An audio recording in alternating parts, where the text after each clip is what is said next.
you looking for healthier, fuller hair? Do you want extra money for bills, trips, extracurricular activities for your kids, or do you want to replace your entire income? Monat is the answer. Our products are Leaping Bunny certified, vegan, and Monat can be used by anyone, including your kids and pets. Message me on my Instagram to partner with me. Founder shares are available, and as a market partner, you have access to uncapped bonuses, 45% commission, 35 to 55% off discounts, on top of all-inclusive paid trips. Right now, I also have a free gift for anyone that partners with me, so don't miss out. You can message me on my Instagram at LizChilvers87. We still do 7 NUFC Matters show a week for free.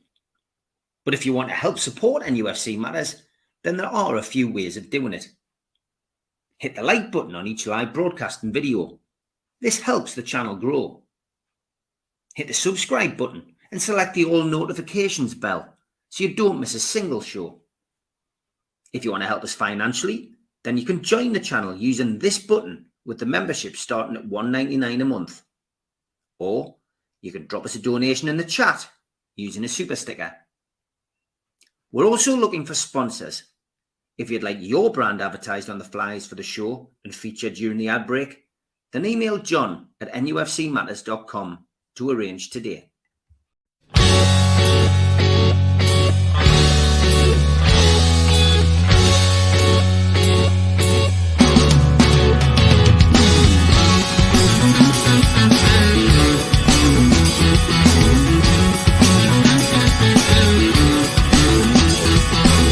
Hush now, city kids, gather round for arguments. Hush now, city kids.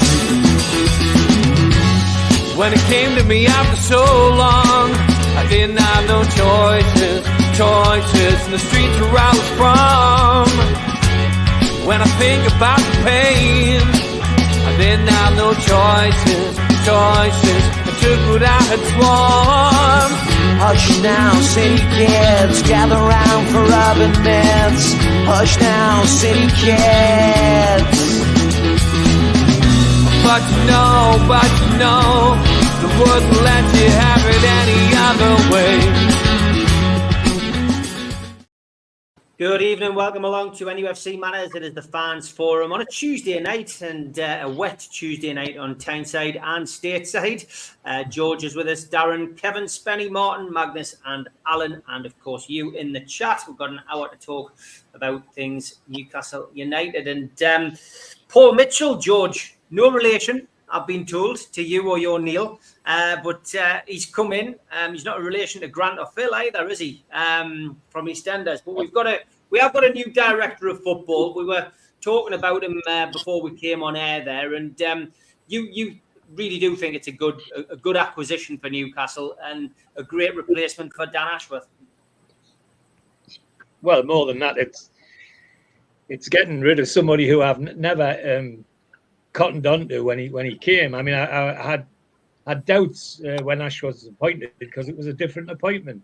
He was used to buying young players to get rid of them. What we need is somebody who's going to buy good players ready for the first team, never mind just young ones. So I'm never an Ashworth fan.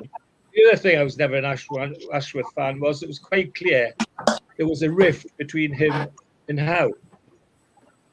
They can deny what they like, but it was clear you just need to read the signals to say that there wasn't harmony between the two. Now Paul Mitchell comes in, and now I understand that he's known about a month for his appointment. What did he do? He went straight and worked with Eddie Howe for the last month for nothing. Just as a consultant. Now, the difference in attitude is just marked. Great acquisition, couldn't be happier. The other thing I couldn't be happier about is how the club done the business, and they've kept everybody guessing. Yes, his name was mentioned occasionally, but he was never mentioned as the front runner, and suddenly he's appointed. And that's great. And he's served a good football apprenticeship as far as I'm concerned, in terms of scouting, in terms of involving players and looking after players and all that sort of thing. So he's got a good pedigree, and as I say, the example of him already talking to Eddie Howe for the last month while he's been waiting to be appointed, says to me we're off to a flyer in that one because it was quite clear the relationship between Eddie and the other bloke wasn't a very happy one. So I couldn't be happier. He's not a relation, you're right, Steve, but somewhere along the line I'll have to get the family tree out and have a look and see where he fits in, because he'll be there somewhere. The family tree goes back to about the 1600s, so yeah.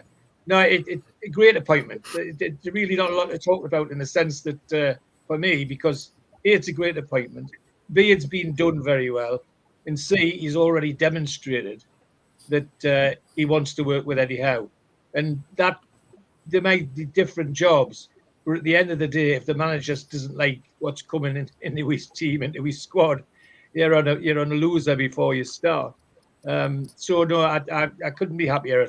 Paul Mitchell's a good one. The other thing that makes me think it's a very good one is how all the other clubs, podcasts and everything else are saying what an awful appointment it is. He's terribly did this. He hasn't done that.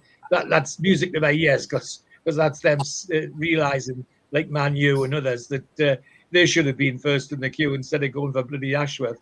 So a great appointment. And I'd look forward to see what he does for Newcastle United, Steve. Yeah, me too. Darren, what's your thoughts on the new appointment? It's somebody who comes with a good pedigree. I know I've seen certain, podcasts from other clubs, which Alan follows quite a lot, saying it's a bad appointment. But I've seen Spurs fans in particular saying that, that he deserves a lot of credit for what happened with, the golden years, I guess, with, Son coming through, for example. Of course, he discovered Marnier as well. My feeling when people start picking out players that they discovered is always the complete polar opposite, of course. Maybe it's a bit of Stockholm syndrome. It's which players did he bring in who were naff, who didn't make it? But look, he comes with good pedigree, and Stu Penman was one who pushed his name forward quite early as well on this platform. So what's your thoughts on Paul Mitchell, Dan? Yeah, what I've read about him, what I've heard about him, you've hit the nail on the head, Steve. He gets good players in, and he looks the right sort of players. And when it came with George said as well, he gets players for the first team who's ready. So he turned down Man United. Apparently, that's official. I've heard that he wanted to come here. Man U wanted him before Dan Ashworth. So he turned down them to come to us. So it was done quite clever. I think how we've done it. We're waiting. I think we're waiting for the money off Dan Ashworth, and then we'll appoint him. So, are you do good? I like it. What I've heard and what other people podcasts have been talking about him, all positive. So, let him settle down, get stuck in, and judge him in a year's time. So, but hope he'll do a good job. That's all I can say, really. Yeah, lots of people asking what's the difference between a director of football and a sporting director, Kev. That I think it depends really what, Newcastle United have been looking for. But somebody's already said that he's done quite well already, with the signing that the women's team have made today. But yeah, look, he's certainly got connections in football, this guy. Yeah, it spans worldwide. When you run the Red Bull group from New York all the way down into South America, all the way across into Leipzig, Salzburg. I mean, there's a multi-club model which he's run very successfully. Now, granted, the New York Red Bulls aren't the greatest football team in the world, but they develop a pathway for players like obviously Leipzig have done to get them into the first team from a developmental standpoint of a good academy. That's what his remit will be, I think, in terms of getting the academy right first. Yes, bring in first team players, liaise with Eddie Howe, because I think the Steve Nixons and Eddie Howe's nephew, whatever, I can't remember his name, but I think they've already identified players that they're going to move forward with in this transfer window. But I think he'll have his say. But again, I think I can't remember where I watched it from, but his philosophy is, I'll identify players. I'll ask you as the head coach, what style of player do you want? And I will go find them. That's pretty much cut and dry what he does. And he finds players. And that's what his ultimate job is, obviously, with the women's side, within the academy, which is like going to have a big shake-up, I would imagine, because it's obviously not performing well. It's not a farm of players. It's actually trying to get them into the first team. And what he done at Monaco of reducing the average age of players from, well, I think it was like 27, 28, pushing 30 to like 23, 24. So he reduced the average player, but Monaco done relatively well in Ligue 1. So, and he done the same at RB Leipzig. RB Leipzig pushed Bayern Munich, Borussia Dortmund the past 3 or 4 years. So you can see his remit, the model that he runs by. It's not just buying young players to buy young players. It's buying good quality young players. And yes, we can talk about the Anderson thing and the Minte thing, and that breaches into that a little bit. But again, his thing would be get them into the first team as quickly as possible and play them, and get rid of that's a bad word, but get the dead wood, essentially the elder players out of the club, and then we can stabilize and have a youthful style of play, because that's the way Eddie Howe wants to play. It's very intense, and I mean, if you're 30, pushing 30 and 30 beyond, you can't do that all your career. You can't do that for a full season. You're seeing that with England, with the older players. Harry Kane can't. I mean, that's that type. He just jogs around the 18-yard box. So if you get a younger version of, or a different idea of a player, what Paul Mitchell, the scouting team, have been looking at for months, he'll have the final say so with Eddie Howe, and that's how it will go down. But again, for me, it goes further than that. It goes into like the 13-year-olds in the academy. Can we find players there? Can we find locally, not just nationally, not just worldwide? Can we find players locally and work on that a lot better? And from my world, what I work in, as you all know, is give players a pathway. Yes, we might lose some, we might gain some, but at the same time, can we develop a constant pathway from when you first enter the club to getting into the first team? And that's probably his hardest job, to develop that. And it's going to have to come from the head coach. You're going to play a 4-3-3. You're going to play that all the way through. And look at RB's at Leipzig. That's what they do from day one when they walk through the door. The Ajax model, even into the first team, is exactly the same how they play. That's the club where I work. That's what we do. They play exactly the same way. You know exactly what you're going to get. If you don't like it, it is what it is. You can find another club. We're not going to hold your hand about it. So I think he's going to be quite hard. I think he's going to be quite not easy to work with, because he has his own ideas and things like that. But it obviously comes from the recruitment team, the coaching staff, all will be involved. But ultimately, he would identify the player and say, "Hey, here's my list. What do we can we link these up and see who we want, and who really can we get? Not paying 60, 70, 80 million, which is going to put us in a hole. Can we find these gems around the world, which I've been saying for a while? It's a big old world out there. There are diamonds around this world to bring into this football club, who probably will be the next, I don't know, Alan Shearer, who knows? But that's the gamble you have to take in recruitment. Yes, some will fail, some will be positive, that's just how recruitment works. So it's a great appointment for me, probably the best one of the summer so far, or will be the best signing so far. Okay, Alan, your thoughts on that new recruit behind the scenes? Well, it sounds a great appointment, Steve. Lads. He's got a great CV, and I agree with George. It was great how it was done. He just came with a bang, and that's how I like it. Like, out of the blue, it came for the club. It's a good job he's not there coming into a selling club, because he'd be really busy then. But I think it's a great appointment. My only doubt is, I hope he's here for a long term. We need stability now, and I hope he can produce the goods. Like Kevin said, like George, Darren said, it's all about hits, and we're going to have hits and misses. And to be honest with you, if he does what he has done at his previous clubs, it can only be a great appointment. I don't know much about him apart from what's been said on the press, but you know, there's some of the podcasts I've seen, they've been very positive, actually, Steve, to be honest with you, about them. So fingers crossed, we've got like Kevin says, the best appointment so far this season, and long may it continue. So I agree. I think it's great, and long may it continue. Often see in the chat, obviously, this backwards and forwards that's gone on between Stu and Ben. It's all quite light-hearted. I mean, you know, Stu was willing to put his money where his mouth was. Ben wasn't willing to take that bet on, which was, you know, his prerogative. Although we are still yet to finalise what kind of bet is going to be put on. But I've noticed you in the chat quite a bit during the week talking, especially when Stu's on about the, you know, the money side of things. And I mean, there's never going to be a great deal of backwards and forwards between any club during the Euros or any big summer competition. Are you still, is your mind still set, Alan, that we're not going to spend too much money because, you know, we're into that new financial year now. We've finished with a surplus on FFP and PSR. Do you think, has your mind changed a little bit, or are you still, bang, we're going to spend probably not as much as 200 million?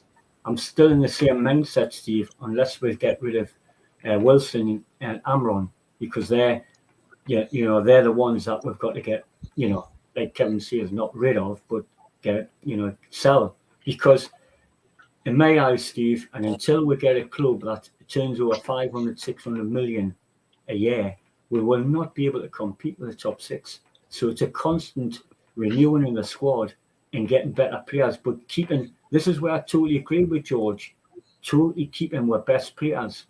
But if we become a selling club, then we'll sell Gordon in the summer. Then I'll change my opinion entirely and I'll be on George's side.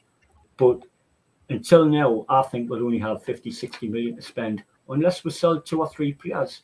And then a financial prerogative will be even better than it is now. But I cannot, honestly, Steve, see us spending 200 million anywhere near it this summer. I think a lot of fans are going to be very disappointed, actually. I hope I'm wrong. I hope I'm totally wrong, just like I hope I'm wrong with England. But basically, you know, like I can only see we're saying maybe 75 million, to be honest, at most, and that's most. Okay, interesting. We'll see if your prediction comes true as we head towards the 1st of September. Magnus, we've got a new man behind the scenes, another new man, because obviously we had the chief operating officer that Newcastle managed to acquire just as the end of the season was coming into play. What do you make of this new guy coming in? Well, I'm really excited about this appointment.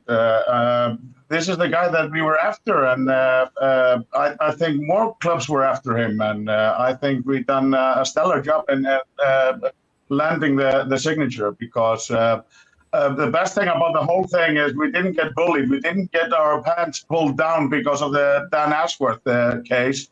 We waited, we kept cool, found the right guy, and did it on our own terms. We could have let Dan Ashworth rot in his garden and live for a lot longer if we didn't find the right guy. And he was one of the 2 guys that I was mostly excited about, him and Maldini.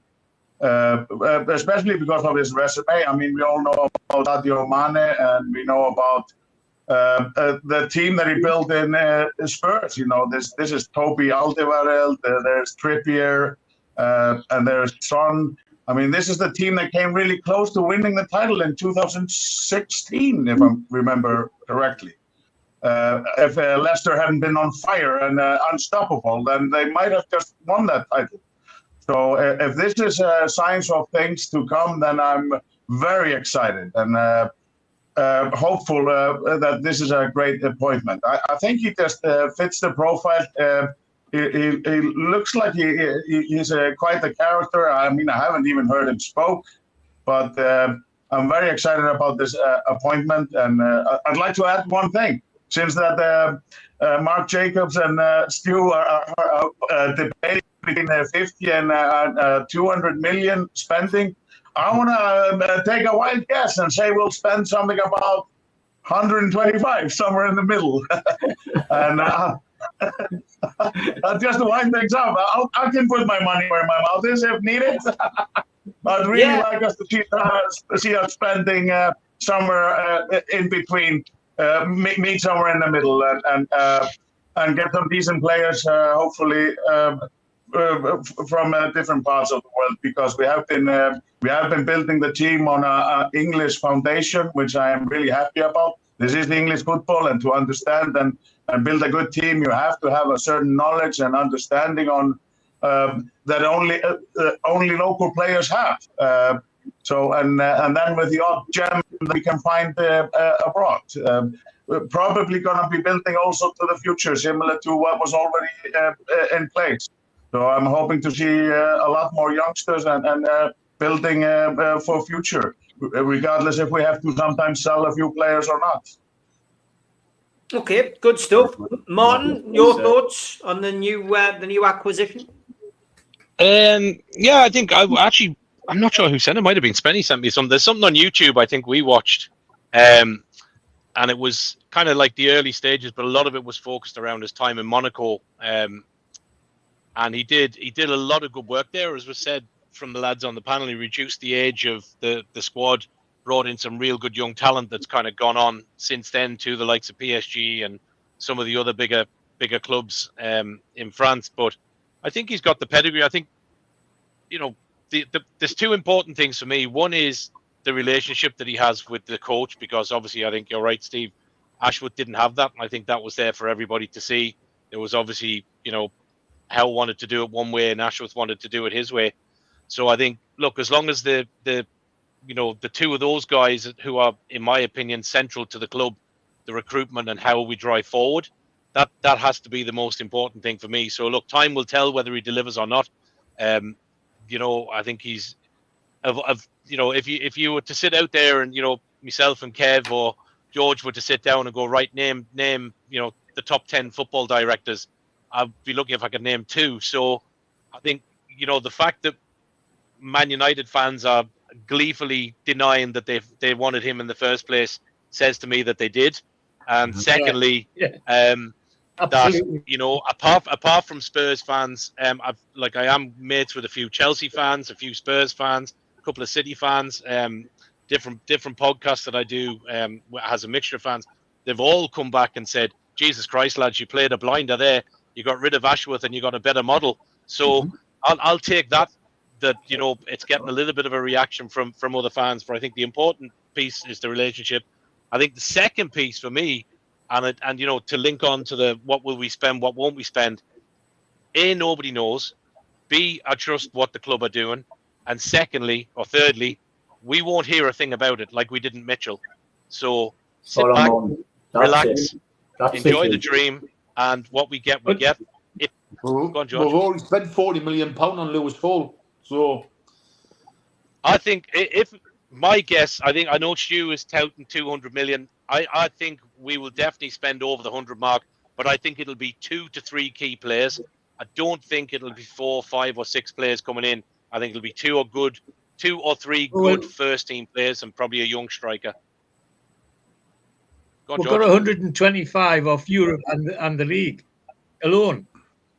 Yeah, exactly. There's money there, but I think George, you made a good point last week, mate, which was somewhere in the club there has to have been a bit of a Spanish Inquisition as to what went wrong at the end of PSR this time round. So I think with that in mind, I think the club will have done something to mitigate. Certainly, the rumor that they're going to Newcastle Friday and Saturday this week to talk about recruitment, which is, to be fair, what we did last season as well. So there is a trend there. But I think lessons need to be learned from that we're not in the same position. Do I want to see a Sela Bruno or a Gordon? No. But City did the same. City had players, they sold them on to improve. And we may have to do that for a while. I don't want to be a selling club. I don't want to lose Bruno. But if that means in 2 years or 3 years or a year quicker, we are challenging the top 6, then I'm okay with that.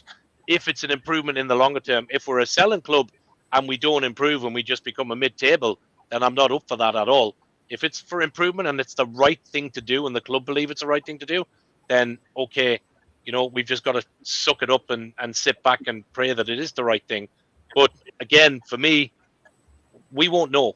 We can sit and best guesstimate and say, like I said, for me, it'll be 2 or 3 key additions, and possibly if 1 or 2 more move out, it might be a couple more that are kind of reserve stroke, under 21s or whatever, like Alfie Harrison and stuff that have the potential to come up. God forbid we had injuries, or hopefully touch wood, not like last season. But I think that's where it'll be at. So it could still be, as George said, 120, 130, 150 million. It could be 200 million. They could go out and buy a 100 million player. Who the God knows? Nobody knows. So let's see what comes, boys.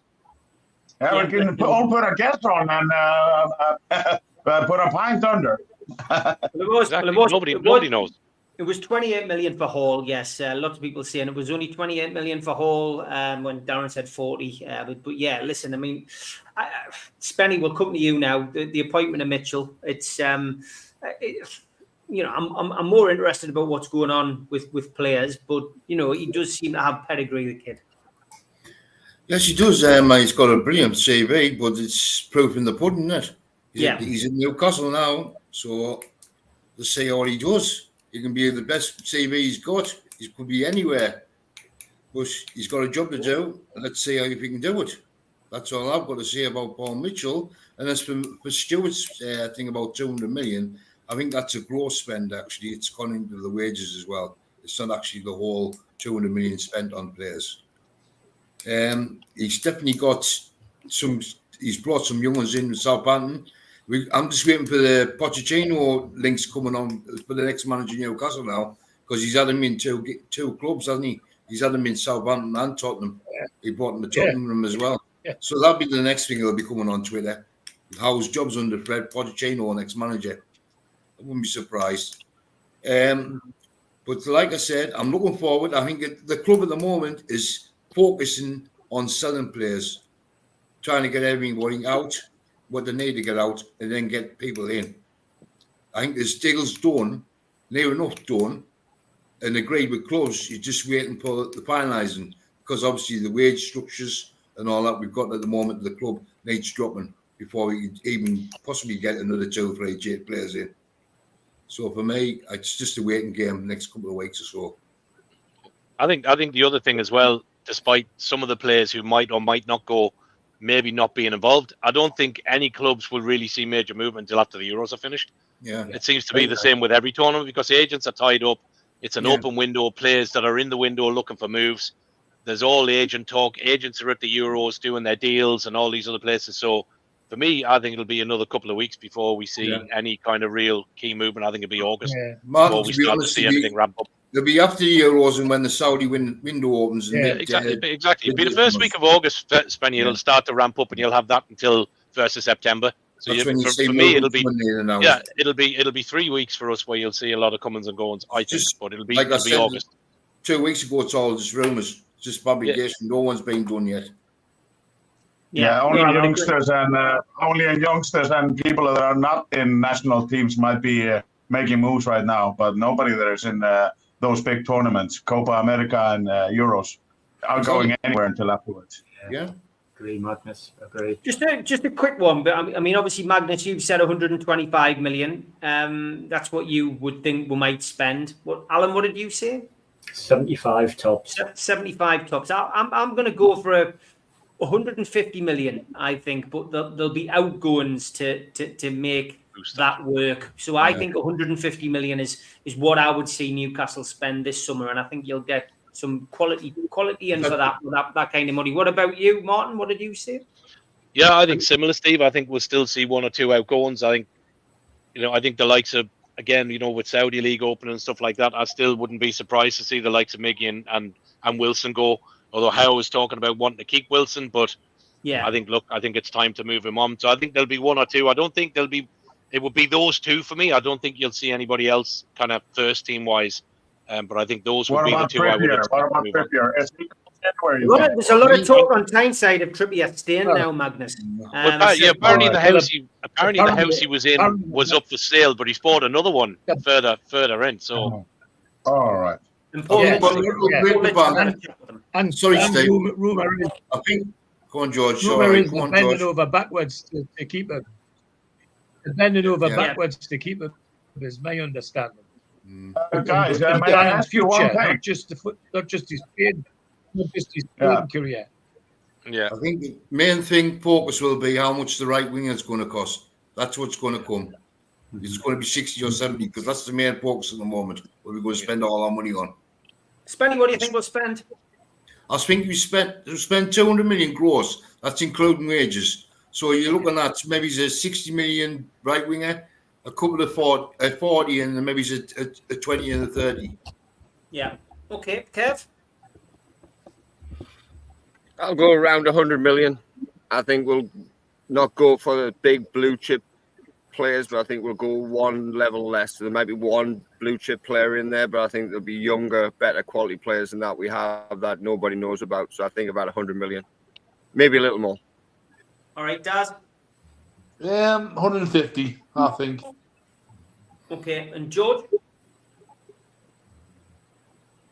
Well, I'd be disappointed if it's less than 125 million that we've earned in the league and in Europe, because their mantra was, when the money comes in, it'll be spent on the team, and the fans are entitled to that. And the season tickets have gone up as well. Yeah. Are you writing this down? We are halfway through the show. We'll be back after the ads. A big thanks to all our sponsors. Skips and Bins. You can find their website at skipsandbins.com. Contact us, www.skipsandbins.com/contact. Say hello to low-cost waste disposal with pay-as-you-go and contract waste management. A big thanks to Mr. Vicky's Sauces, handmade in Cumbria. Their website, mrvickies.co.uk.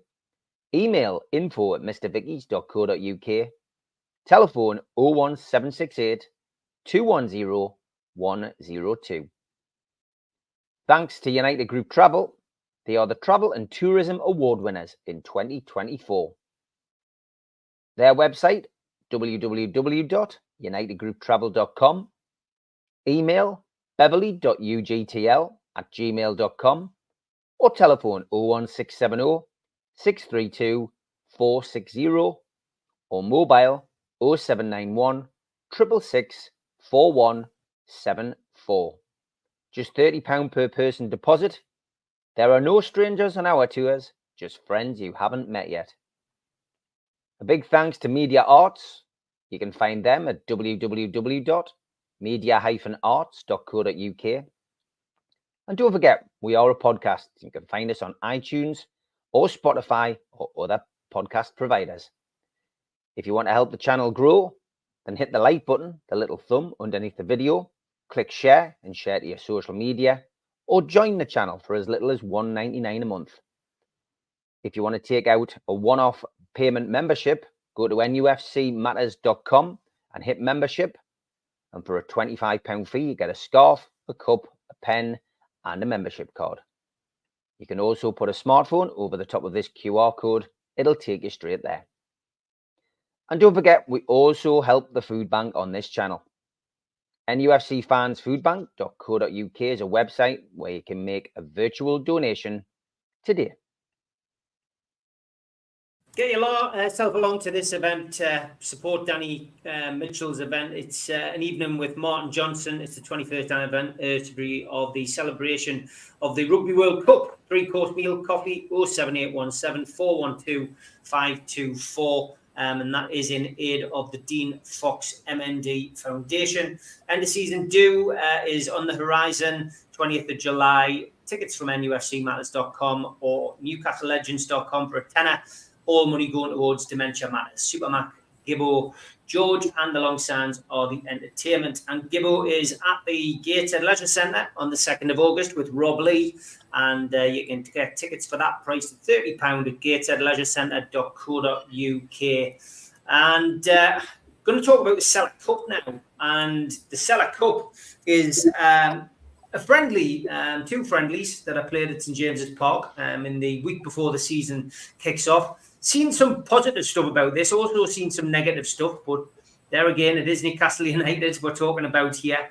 But for me, the opposition, Girona on the Friday and Brest on the Saturday, two good teams who are both going to be in the Champions League next year, who will be probably benefiting more out of this than we will, in the sense that they'll be coming to a ground which hosted Champions League football last year.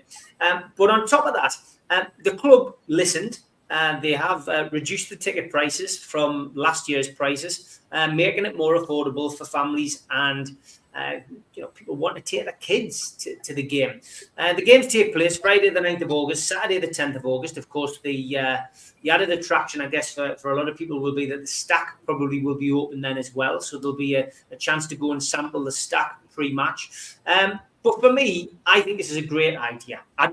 I'd love to see the Texaco Cup come back. I'd love to see Newcastle, Sunderland and Middlesbrough play each other every year. I know that would be an absolute nightmare for the local police force. But you know what? It would be competitive and you'd pull the crowds in. It would be fantastic. But if we're not going to do that, then having European opposition coming to St James's Park, what better way to do it? Hopefully, we might get some sun. But yeah, George, what do you think of this? It's been announced. For me, I'm going to be away that week, so I won't be able to go to the games. I've got to be honest, I'm not a fan of the pre-season friendly myself anyway. I prefer the match action. If I was going to go to a friendly this summer, it would be Hull City away. The home game, for me, they're slow, they're pedestrian, they're quite boring to watch, but that will be somebody's first game. That'll be a child's first game. And when I have been to these games, I just love seeing the youngsters going to the games for the first time and making the memories with their dads or their mums or their brothers or their sisters or whatever. It's a great opportunity for kids who, at this moment in time, won't be able to get in, unfortunately, because they don't have season tickets. So what's your thoughts, George, on the whole Sela weekend? It mirrors yours very much. I like the idea. It gives an opportunity for youngsters, particularly, and families, particularly, to go to St James's Park and see games. I think that's the key to it for me. In terms of the competition, well, it's a non-competition, isn't it? Because they're going to be playing at sort of 3/4 speed and make sure that nobody gets injured. There'll be no hard biting tackles like you'd expect in a normal game.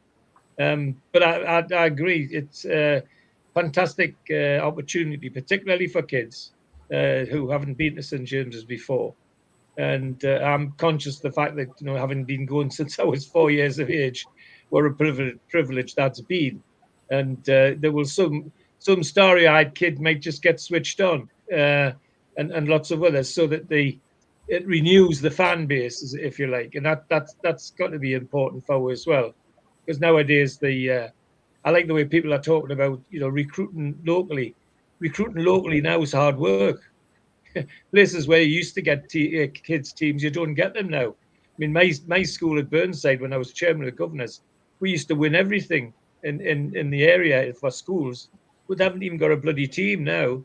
It's tragic. So if this gets youngsters in to have a look and sample the atmosphere, then I'm great. That's fine. But from a personal point of view, like you, I'm pre-season friendlies aren't my cup of tea because they're half-hearted. I mean, I go back to the days when pre-season friendlies were quite interesting because it was possibles be probables. And the possibles was the first team attack against the first team defence in the probables, and vice versa. And there used to be 2 games like that, and people used to go home and try and pick the team that would start the league. It was a bit of fun, but these ones, but it's nothing new. I mean, when we do those other days, Steve, how many friendlies did we used to play at the beginning of the season? Yeah. I mean, sometimes there was a dozen, and some of them, you're left wondering why they bothered. Then other ones, promotional stuff like we talked about the last time we did one. They went to America and did a promotional competition. They've got to be good as well. But the Sela Cup's a great idea. It puts Sela in people's minds, and we want them there because we want them to spend their bucks. We want them to spend their money. And as I say, the biggest bit is that the tickets are at a price where youngsters be able to go. I mean, I sit amazed when I go to St James's Park because just in front of me, there's a family of 4 sitting in front of me, 2 mum and dad and two little ones. And that's a hefty bill for a weekend for a family for football. So if this gives others the chance to sample that's great. and that's the biggest plus I can see out of it. Darren, I think you're going, aren't you? I am, yeah. I've got me tickets on both days. I like watching football. I may as well go to see what happens. Just something to do, but as I say, good price and what they want to do. Yeah, like George said, good for young kids. They get to go with mums and dads. You hear the Tyne, or they've got family of four can't go because they can't afford it. So it's a great opportunity for them to go themselves. So I went last year. Sela Cup was loads of families about, so it'll be more this year. So it'll be good for that as well. They'll be coming in, go to the club shop, getting new strips and all that, the new away top suits. Next season, I believe. Yeah. So it's a fun day for families.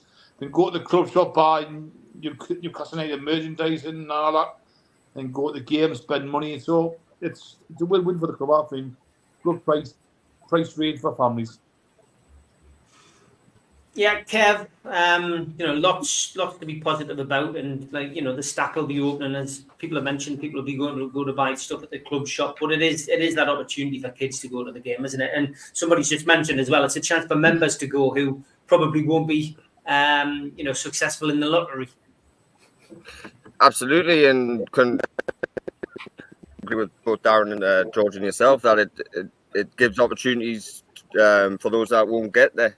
I know I had the experience of seeing Newcastle United here in Atlanta, and my sons will never ever forget that experience. Plus my stepdaughter, my wife, and my mum, who watched them here in Atlanta, which was a great experience, a great day all the way around. So as long as the club and Sela specifically, because this is what they do, create an experience like George mentions regularly, the Magic Weekend for the rugby, if they create something like that and do it well, I think that'll be a great, coin the phrase, a money maker for the club. And that's ultimately what, outside of the football, obviously, I think the quality opposition could be a little bit better. But yes, they're in the Champions League, but I think they could have maybe put one not better, but bigger club or name or whatever within that, just to maybe generate ticket sales a little bit more. But it is what it is. Clubs are trying to find clubs to play each other, so those were probably the only two, not only two, but the ones available. But yeah, we'll see what happens. I mean, I'm all for the preseason in terms of just from a fitness level, because we start our Premier League season the following weekend. So now that's the chance that you have to sort of put a marker down for the first team to sort of say, okay, yes, it's a friendly, but do you want to start next weekend against Southampton? So there's different caveats to it. There's different ways you can look at it, but as long as the club do it right and do it properly and make it a family-friendly, family-based idea, to get the interest of football within the younger generation, because there's many things out there what they can do now. So if they can make that the one and only type of idea and get them back, trying to get them into the ground, trying to get them interested, trying to get them into their local football clubs across the region or wherever it is, that's a big step in terms of for the club. So yeah, again, my biggest thing is just the opposition could be a little bit better, but hey ho, it is what it is. We'll have to play friendlies, but Yeah, somebody made the point that both teams finished third in the leagues respectively, whereas the opposition last year finished eighth in the league. So I mean, it is what it is. You're not going to play Real Madrid and Barcelona, and if we did, you'd find, as Mitch said on Friday, you'll find somebody would complain about that. So same with playing too hard in opposition. Yeah, you cannot win. No. Some of our fan base will twist on 21, sadly. Magnus, the Sela Cup, it's a good opportunity, like I said, for fans to see the club before the big kickoff. Yeah, and I think it's really important to get the new generations in. If in my case I could fall in love with a club 1,000 miles away, then what better than to get it face to face? This was a lousy television screen with low quality, but for some reason I still fell in love with the club.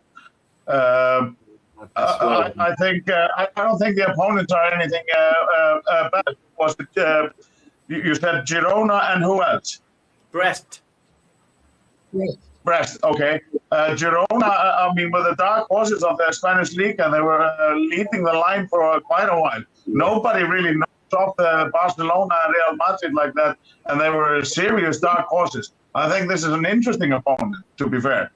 And I would have liked to see Genoa there because I could have showcased that Albert Gudmundsson. However, I think, yeah, for the sole reason of not losing out on a whole generation because we never gave them a chance to watch a game. I can speak for myself. I took my game to, there's not a lot of Premier League action here, but once we had a game here between West Ham in pre-season, between West Ham and Man City.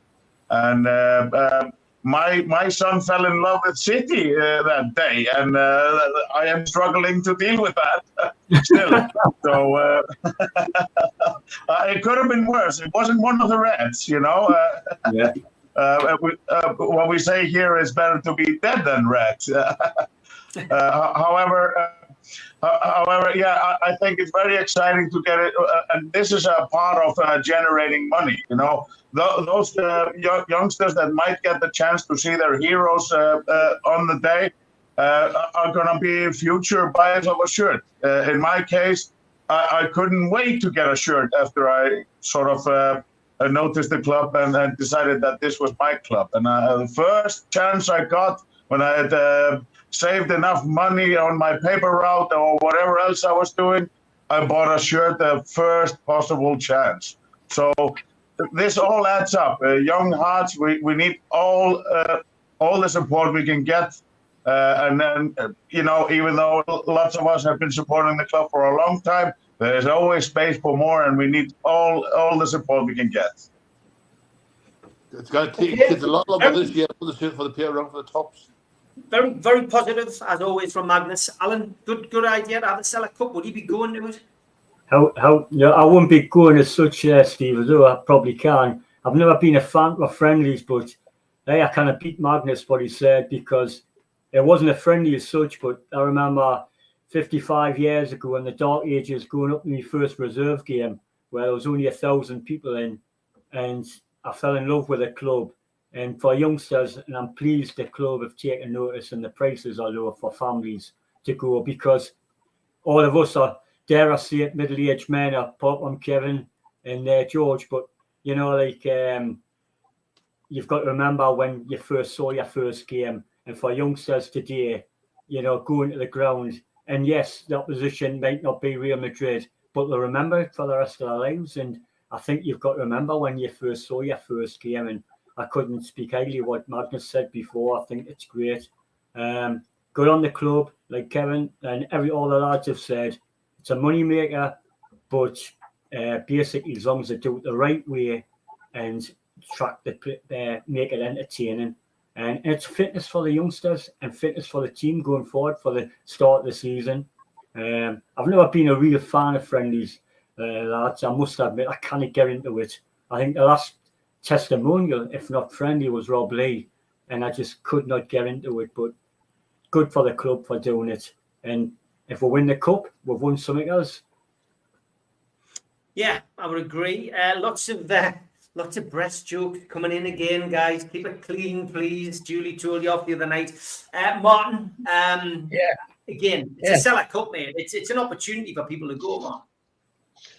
Yeah, look, I think Magnus kind of hit the nail on the head. Really, it's revenue, isn't it? So it's great for the young ones to go. You know, as a dad with, you know, a young lad. You know, my little lad is 10 on Friday here. You know, at some point I'll bring it to St. James's, and you know he's already running around the house in his black and white top. He's still got one that I got him a couple of seasons back with Maxi on the back of it. So you know I've embedded the black and white stripes into him, which you know my other son wanted nothing to do with football. So at least I've got one out of the three. So it's not too bad. But I suppose as somebody that doesn't live in Newcastle anymore, I'm much more in favour of seeing the club travel because there is a wider fan base. Yeah. So I think longer term, they also have to think of the overseas fans as well as the home fans, because, you know, lads like yourself, Steve, and George, and lads that get to go to St. James's every single second weekend and cup games and so on.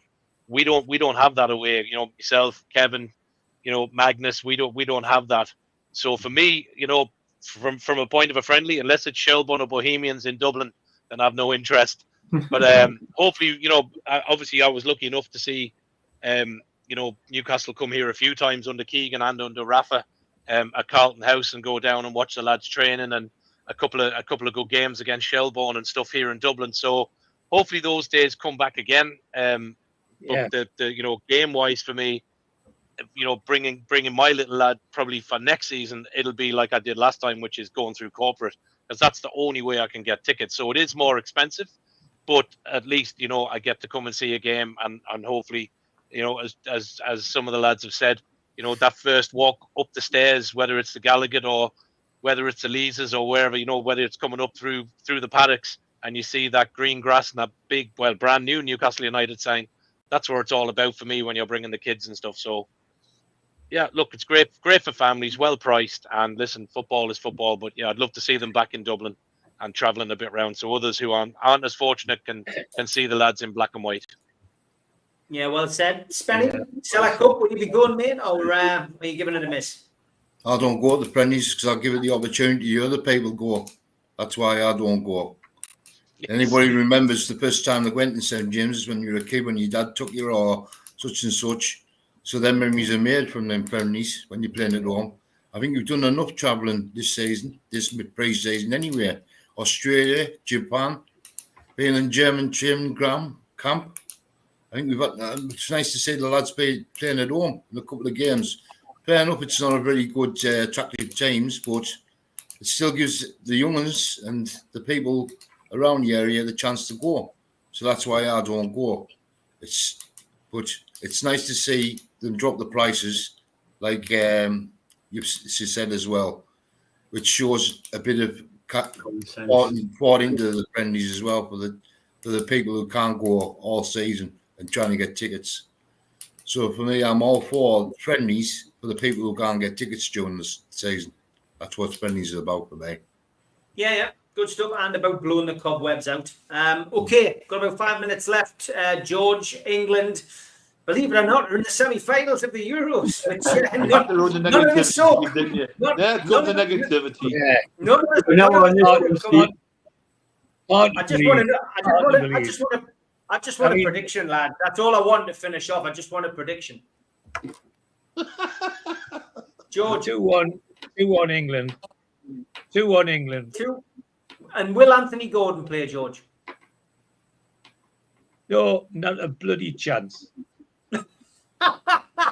Darren, prediction tomorrow night, and will you see Anthony Gordon on the pitch, do you think? Well, we're hell to Anthony Gordon because he doesn't like him. I'm going for 2-1 Holland. Oh, God. Right, okay.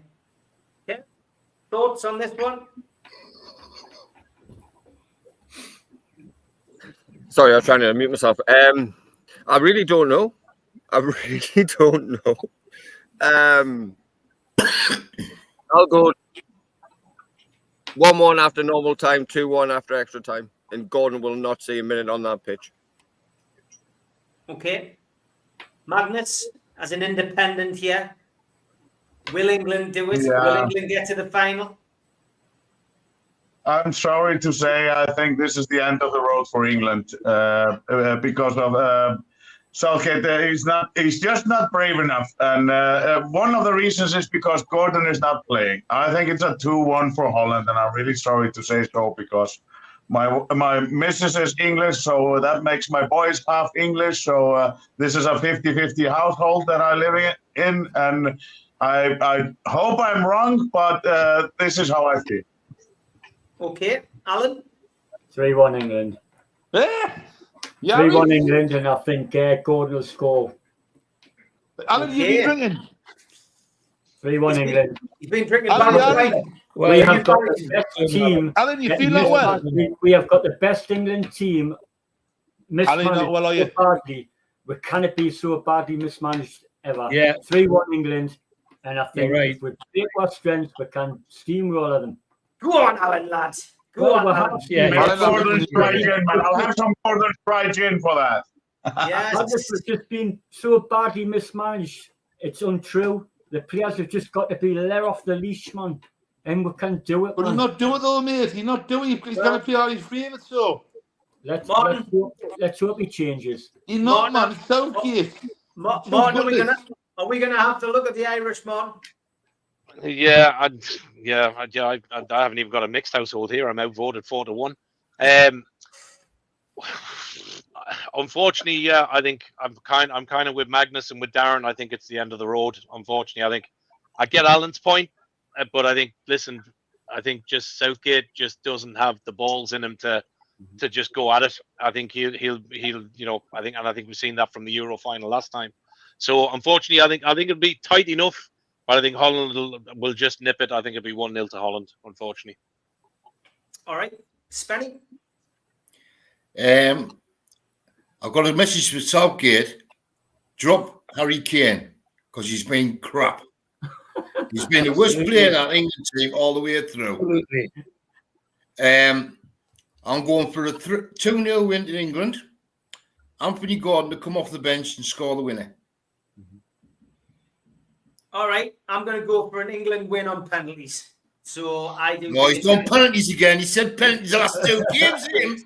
But it's going to be one. It's going to be. I think it's going to be 1-1. It's going to be 1-1 again. England's going to take the lead.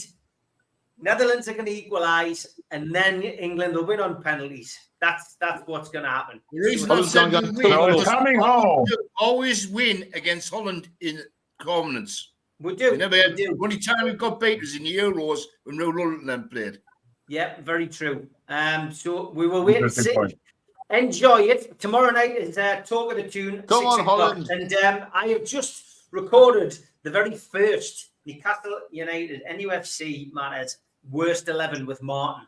We're going to do it with a lot of the panelists. So you need to start thinking about your worst 11, lads. You're allowed your worst 11, 3 subs, and you're allowed a manager. Martin's it's brilliant. I'll be showing them. I'll be showing them. Billy Whiters. We'll be recording some of them. Boom song. It's a psychological program. Yeah, I tell you what, lads. It's not easy. It's not easy. Yeah, it's a psychological program. It's harder than the best side. It's harder than the best side. You know what it is, George? Steve texted me Friday. He said, "Do us a favor, send us your worst 11 and 3 subs on the manager." I went, "Yeah, no bother. I'll have it for you later." I had to text him twice over the weekend and say, "Can I have a bit more time, please?" Have a team of Jack Callback in it. Jack Callback. No, I didn't put Callback in. No, you can watch it when it's on. Not tell you who I put in. See you tomorrow, guys. Thanks to George. Thanks to Darren. To Magnus. Sorry to the lads who couldn't make it tonight. Ian, Pablo, Barry, etc. We'll catch up with them next week. Until then, take care. Have a good night. Yes, boys. See you later.